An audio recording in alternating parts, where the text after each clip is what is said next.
রাজশাহী শাহেনশাহ হযরত সৈয়দ জিয়াউল হক মাইজ ভান্ডারীর ৯৭তম পবিত্র খুশরত শরীফ উপলক্ষে পঞ্চম মাইজ ভান্ডারীর দর্শন শীর্ষক সেমিনার ধর্মীয় ভাবগাম্ভীর্য ও আধ্যাত্মিক মহিমায় অনুষ্ঠিত।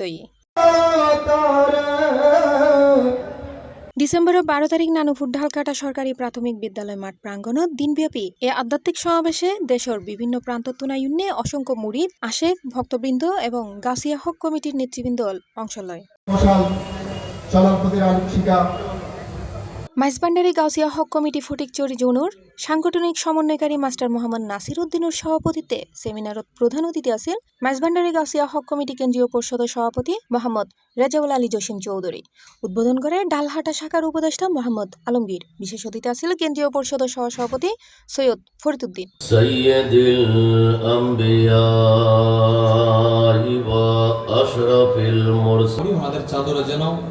আদর্শ যেন আমরা থাকতে পারি, আল্লাহ সেই তৌফিক দান করুন। সুবহান রাব্বিকা রাব্বিল ইজ্জাতি আম্মা ইয়াসিফুন ওয়া সালামুন আলাল মুরসালিন ওয়ালহামদুলিল্লাহি রাব্বিল আলামিন। আসসালামু আলাইকুম ওয়া রাহমাতুল্লাহি ওয়া বারাকাতুহু।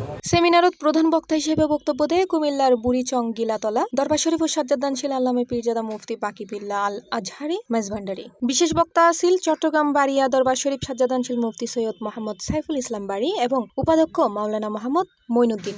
বিশেষ আমন্ত্রিত তরিকা মাইজ ভান্ডারী তরিকার মহান প্রবর্তক মিলাদ পরিবেশন করে হাফেজ মাওলানা মোহাম্মদ এরশাদ এবং দোয়া মুনাজাত পরিচালনা করে মাওলানা মোহাম্মদ হাবিবুল্লাহ। আলোচক হলে অলির দর্শন, জীবন আদর্শ, শিক্ষা ও মর্মবাণীর বিভিন্ন দিক তুলে ধরে সমাজের শান্তি, মানবপ্রেম, নৈতিকতা এবং সাম্যবাদের চর্চা বিস্তারে ব্যাগুণে আগাইবের আহ্বান জানায়। ধর্মীয় আবহ, মিলাদ, কালাম, দোয়া মুনাজাত ও আধ্যাত্মিক আলোচনা দিয়ে সেমিনার শেষ হয়। মাওলানা মুফতি সি+ টিভি, চট্টগ্রাম।